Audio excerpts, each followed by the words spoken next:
Hello everyone, আসসালামু আলাইকুম। Welcome back to my new another blog. Masfi জলডান ব্লগ থেকে মাসফির মম বলতেছি। কি অবস্থা সবার, কেমন আছেন সবাই? আই হোপ যে যেখানে আছেন ভালো আছেন, সুস্থ আছেন।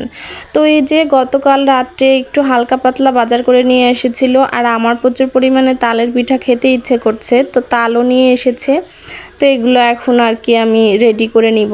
তো যারা এই মুহূর্তে আমার ভিডিওটি দেখা শুরু করেছেন তারা প্লিজ একটা লাইক দিয়ে একটা কমেন্ট করে আমার সাথে থাকতে পারেন। আর যদি আমার ভিডিওটি ভালো লেগে থাকে তাহলে প্লিজ আমার চ্যানেলটি সাবস্ক্রাইব করে দিয়ে আমার পাশে থাকবেন, আর অল বাটনটাকে ক্লিক করে দিবেন, তাহলে আমার ভিডিও নোটিফিকেশন সবসময়ই পেয়ে যাবেন। তো সকালবেলার নাস্তার জন্য আমি হাতে মাখা এই যে খিচুড়ি রান্না করতেছি। এটা প্রথমে কষিয়ে নিব, তারপরে এটাতে গরম পানি দিয়ে খিচুড়িটা রান্না করে নিব। আর এর মাঝখানে আমি সকালবেলা অনেক ভোরে উঠে আদা রসুনও ছিলে নিয়েছি। সেই আদা রসুনটা কিন্তু আমি পেস্ট করে নিয়েছি ব্লেন্ডারে, এখন এগুলোও রেখে দিব। আর বেশি দিন না, 7 দিনের জন্য করেছি। বেশি দিনের মশলা বাটে রাখলে আমার কাছে ভালো লাগে না, এই জন্য আর কি অল্প দিনের জন্য করেছি। আর এদিকে কিন্তু আমি আলুটা ভুজুরি করে নিয়েছি। একদিকে সকালের নাস্তা বানাচ্ছি, অন্যদিকে দুপুরের রান্নার আজকে প্রিপারেশন নিয়ে নিয়েছি, কারণ আজকে কিছু কাজ আছে। কাপড় চোপড় পরিষ্কার করব, রুম মুছবো, তাই আমি এগুলো আজকে কমপ্লিট করতেছি। সরাসরি রান্নাঘরের সব কাজ শেষ করে তারপরে আমি বের হব। তারপরে আমি তালটাও রেডি করে নিচ্ছি। নাস্তা করার আগে তাল ছেঁকে তালের পিঠা বানানোর জন্য সব কিছু রেডি করে নাস্তা বানাবো। তারপরে কিন্তু আমি তালের পিঠাটা বানাবো, কারণ ছেলে কিন্তু তালের পিঠা খাওয়ার জন্য অস্থির হয়ে আছে। তো এভাবে করে একটু পানি দিয়ে আমি তালের আঠিগুলা চিপে সুন্দর মতো করে পিঠা বানাবো। তো প্রতি বছরই এই সময়টা তালটা আমি বাবার বাসায় গিয়ে তারপরে নিয়ে আসি। আর এবার যেহেতু এখনও যাই নাই, এজন্য দেখলাম যে আপাতত একটা তাল কিনে পিঠা খাই। তো এইভাবে কিন্তু আমি এই যে প্লাস্টিকের চালনিতে করে সুন্দর মতো করে ছেঁকে নিব। এটার চালনিটা দিয়ে ছেঁকে খুব সুন্দর হয়েছিল তালের রসটা। অলরেডি ছাঁকা হয়ে গেছে। আমি এর মধ্যে দিয়ে দিচ্ছি চিনি, লবণ মিক্স করে, একটু ময়দা আর একটু চাউলের আটা, সব কিছু একসাথে করে মিক্স করে রেখে দিব। এটাতে কিন্তু নারিকেলও দেওয়া যায়, কিন্তু এই মুহূর্তে বাসায় নারিকেল ছিল না। তো এই যে পিঠা বানানোর জন্য ডোটা কিন্তু একদম রেডি। পিঠা বানানোর ডো রেডি হয়ে গেছে। এদিকে কিন্তু আমার খিচুড়িটাও হয়ে গেছে। খিচুড়িটা আমি গরম গরম বেড়ে দিব, আচার দিয়ে খেয়ে নিব আজকে। আর সবজির খিচুড়ি করেছি কম ঝাল দিয়ে, কারণ বাচ্চাও কিন্তু এটাও খেয়ে নিবে। তো আমরা সকালের নাস্তা করে নিছি। নেওয়ার পরে এই যে আমি সরাসরি পিঠা বানাতে চলে আসছি, কারণ ছেলে কিন্তু বলেছে নাস্তা করার পরে সে পিঠা খাবে। তো দেখলাম সকাল সকালই একটু ভেজে দেই, পরে কিন্তু আমি আবারও ভেজে দিব। এই জন্য আমি ভেজে দিচ্ছি ওকে।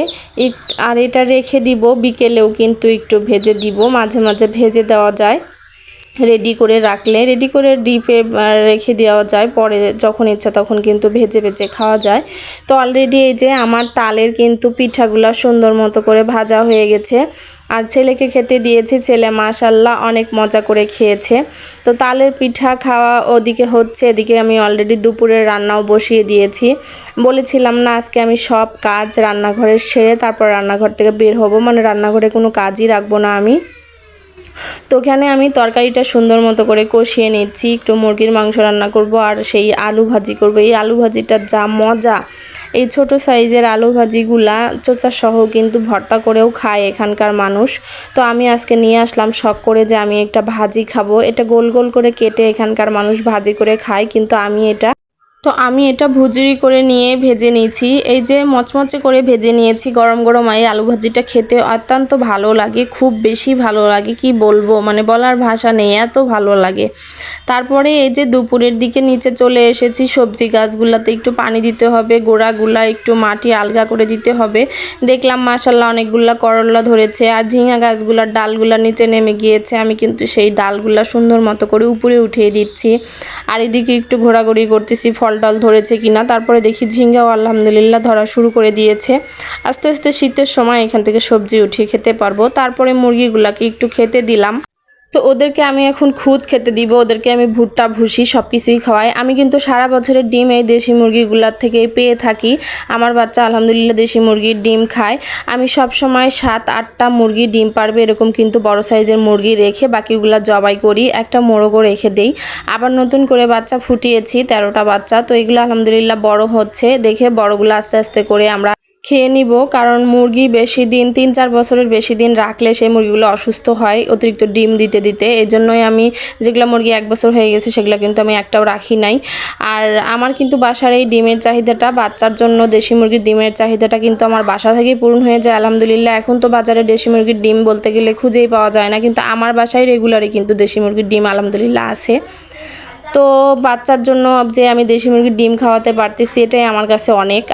আমার এক সময় কিন্তু 30-40টা 50টার মতো মুরগি ছিল, এখন একটু কমিয়ে দিয়েছি যেহেতু বাচ্চাকে সময় দিতে হয়। তো বিকেলবেলা ওর বাবা কিছু হালকা পাতলা নাস্তা নিয়ে এসেছে কিনে, আমি আর আমার ছেলে সেটা খেয়ে নিচ্ছি। তখন কিন্তু কারেন্ট ছিল না, বসে বসে একটু নাস্তা করে নিচ্ছি। আর হালকা হালকা মাথা ব্যথা করতেছিল দেখে বললাম একটু আদা চা বানিয়ে নেই। চা কিন্তু সচরাচর খাওয়া হয় না, তো আজকে একটু চাও খেয়ে নিব। এজন্য চা কিন্তু আমি অলরেডি বসিয়ে দিয়েছি, রং চাটা আদা চাটা। মাথা ব্যথার জন্য আদা চা কিন্তু অনেক উপকারী, আমি নিজেও খেয়ে দেখেছি। এখানে আদা, লবঙ্গ, তেজপাতা, কিছু গরম মশলা দিয়েছি যেন চাটার স্বাদ অনেক ভালো আসে আর ঝাল ঝাল হয়। তো আজকের ভিডিও এখানেই শেষ করে দিব, দেখা হয়ে যাবে নেক্সট কোনো ভিডিওতে। ততক্ষণ পর্যন্ত সবাই ভালো থাকবেন, সুস্থ থাকবেন, আমাদের জন্য দোয়া রাখবেন। আল্লাহ হাফেজ সবাইকে।